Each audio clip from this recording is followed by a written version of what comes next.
Bienvenue à La Lettre Pro, le podcast IA, où chaque jour nous explorons l'actualité professionnelle de la radio et du podcast automatisé par l'intelligence artificielle. Je suis Brulatour, le rédacteur en chef de La Lettre Pro, et aujourd'hui nous allons plonger dans les sujets qui font l'actualité.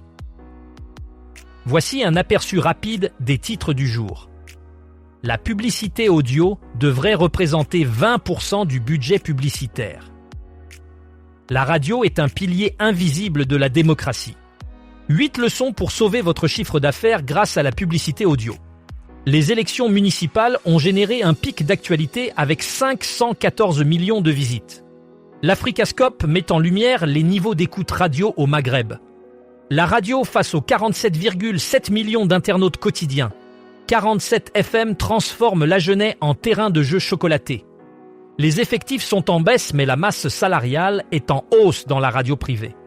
Aux États-Unis, 4000 stations religieuses couvrent 98% de la population. Aujourd'hui, nous commençons avec Pub Audio. L'audio mérite 20% du budget publicitaire. Selon Donna Burns, responsable d'Insight chez Radio Centre, l'audio publicitaire doit être pris en compte de manière plus significative dans les stratégies marketing. L'audio présente des opportunités uniques pour les marques, permettant de capter l'attention des consommateurs de manière immersive. Avec l'essor des podcasts et la popularité croissante des plateformes de streaming, l'audio devient un canal incontournable. Les annonceurs sont encouragés à allouer 20% de leur budget publicitaire à l'audio pour maximiser leur portée et leur efficacité. Les données montrent que l'audio est non seulement efficace pour atteindre les audiences, mais aussi pour engager les consommateurs de manière plus personnelle et ciblée. Ainsi, intégrer l'audio dans les campagnes publicitaires devient essentiel dans le paysage médiatique actuel. Lors des Radio Days Europe 2026 à Riga, Nikolai Witting-Hermann, responsable des contenus et des collaborations chez Danmarks Radio, a souligné le rôle crucial de la radio comme pilier invisible de la démocratie. Il a expliqué que la radio, bien que souvent sous-estimée, joue un rôle essentiel dans le maintien de l'information et de la communication au sein des sociétés démocratiques. Hermann a insisté sur l'importance de la radio pour garantir que les voix diverses soient entendues, servant ainsi de plateforme pour le débat public et la participation citoyenne. La radio, grâce à sa capacité à atteindre des audiences larges et variées, demeure un outil vital pour la diffusion d'informations objectives et la promotion de la compréhension mutuelle. Il a également mis en avant les défis contemporains auxquels la radio est confrontée, notamment la concurrence des plateformes numériques, tout en soulignant la nécessité de préserver et de renforcer ce média fondamental pour la démocratie. Pendant les Radio Days Europe 2026 à Riga, des experts ont partagé 8 leçons clés pour revitaliser le chiffre d'affaires grâce à la publicité audio. L'événement a rassemblé des professionnels de l'industrie audio, allant des chercheurs en retour sur investissement aux startups innovantes. Un consensus s'est dégagé. Malgré une portée énorme de la radio, les budgets publicitaires s'orientent vers des plateformes comme Spotify et TikTok. Cela n'est pas dû à l'inefficacité de la radio, mais à sa sous-représentation dans les environnements numériques où les décideurs médias opèrent. Donna Burns, de Radio Centre au Royaume-Uni, souligne que l'intégration de l'audio digital dans les campagnes peut significativement augmenter le retour sur investissement. Elle recommande d'allouer 20% du budget publicitaire à l'audio pour maximiser l'efficacité des campagnes. Matthias Schenk, en Allemagne, propose de digitaliser l'inventaire FM pour ne pas être laissé pour compte. Roel Willemsen, aux Pays-Bas, démontre l'impact d'un logo sonore bien conçu sur la reconnaissance de marque. Enfin, des innovations telles que le SSP Audio Converge, par Aleksandar Rustemovski et John Polman, ouvrent de nouvelles voies pour la radio programmatique. Ces leçons, accompagnées d'un guide interactif, sont essentielles pour comprendre et exploiter le potentiel de l'audio dans un paysage médiatique en évolution. Lors des récentes élections municipales, un véritable pic d'actualité a été enregistré avec un total impressionnant de 514 millions de visites. Ce chiffre reflète l'intérêt massif du public pour ces élections locales, considérées comme un baromètre essentiel de la politique nationale.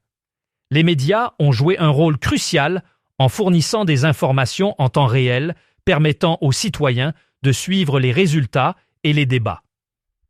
Cette affluence sans précédent souligne l'importance de la radio et des plateformes numériques pour informer et engager le public dans le processus démocratique. Les stations de radio locales ont particulièrement été sollicitées pour leur couverture approfondie et leur capacité à offrir une perspective communautaire sur les enjeux locaux. Ce phénomène démontre également l'évolution des habitudes de consommation de l'actualité, avec une audience de plus en plus tournée vers des formats numériques pour obtenir des informations rapides et accessibles. L'Africascope a récemment publié une étude détaillant les niveaux d'écoute radio au Maghreb, mettant en lumière des tendances significatives dans cette région. Les résultats montrent que la radio reste un média incontournable, avec un taux d'écoute élevé malgré l'essor des plateformes numériques. Au Maroc, en Algérie et en Tunisie, la radio continue de jouer un rôle prédominant dans le paysage médiatique. En effet, elle constitue une source d'information et de divertissement essentielle pour de nombreux auditeurs. L'étude révèle également que les stations locales sont particulièrement prisées, soulignant l'importance de la proximité et de la pertinence des contenus diffusés. Cette popularité persistante de la radio au Maghreb démontre sa capacité à s'adapter aux évolutions technologiques tout en conservant sa pertinence auprès des publics diversifiés. L'Africascope souligne que, malgré les défis posés par la transition numérique, la radio demeure un pilier solide de la consommation médiatique dans cette région. La radio doit désormais s'adapter à un public de 47,7 millions d'internautes quotidiens en France, un chiffre qui souligne l'importance croissante du numérique. Cette transition numérique représente un défi mais aussi une opportunité pour le secteur radiophonique. Les stations de radio sont appelées à investir davantage dans les plateformes numériques pour capter cette audience massive et diversifiée. En effet, les habitudes de consommation ont évolué avec un public de plus en plus connecté qui privilégie les contenus accessibles en ligne. Les radios doivent donc repenser leur stratégie pour intégrer des éléments interactifs et numériques dans leur programmation. Les podcasts, par exemple, offrent une nouvelle voie pour atteindre les auditeurs en dehors des créneaux traditionnels de diffusion. En adaptant leur modèle, les stations peuvent non seulement maintenir leur pertinence, mais aussi élargir leur portée et leur influence dans un paysage médiatique en constante évolution. Du lundi 30 mars au vendredi 5 avril, 47 FM transforme l'agglomération d'Agen en un véritable terrain de jeu chocolaté. Les auditeurs sont invités à participer à une grande chasse aux œufs où chaque jour, 2 indices diffusés à l'antenne permettent de localiser des œufs en chocolat. Ces œufs, signés par la chocolaterie Fate, un artisan renommé à Agen, offrent aux plus rapides non seulement une douceur gourmande, mais aussi une variété de cadeaux. Parmi ces récompenses, on trouve des places de concert, des billets de cinéma, des entrées pour les matchs du SUA, ainsi que des maillots et ballons dédicacés. 47 FM, accessibles sur les fréquences 87,7 à Agen, 96,2 à Nérac et en Albret, 100,6 dans la vallée du Lot et Villeneuve et 87,6 à Fumel proposent ainsi une semaine de divertissement et de surprise pour tous les participants. Dans le secteur de la radio privée, une tendance inquiétante se dessine, les effectifs diminuent tandis que la masse salariale augmente. Cette situation paradoxale s'explique par plusieurs facteurs. Tout d'abord, la numérisation croissante des médias pousse les stations à investir dans la technologie et les compétences numériques, souvent au détriment des effectifs traditionnels. Les radios cherchent à s'adapter à un paysage médiatique en mutation rapide, ce qui nécessite de nouvelles compétences et des investissements en technologie numérique. En outre, les salaires ont tendance à augmenter pour attirer et retenir les talents spécialisés dans les domaines numériques et technologiques.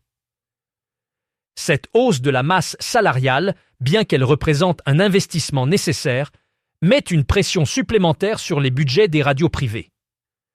Ces dernières doivent donc trouver un équilibre entre la réduction des effectifs et l'augmentation des coûts salariaux pour maintenir leur compétitivité et leur pertinence dans un environnement de plus en plus axé sur le numérique. Aux États-Unis, un réseau impressionnant de stations de radio religieuses couvre 98% de la population adulte.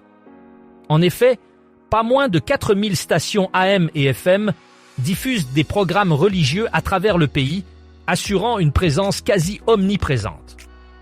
Ce maillage dense est une illustration frappante de l'importance et de l'influence de la radio religieuse aux États-Unis. L'étude du Pew Research Center souligne comment ces stations parviennent à atteindre une majorité écrasante de la population grâce à une répartition stratégique des émetteurs à l'échelle nationale. Les stations religieuses jouent un rôle crucial en tant que vecteurs de messages spirituels et communautaires, renforçant leur pertinence dans le paysage médiatique américain.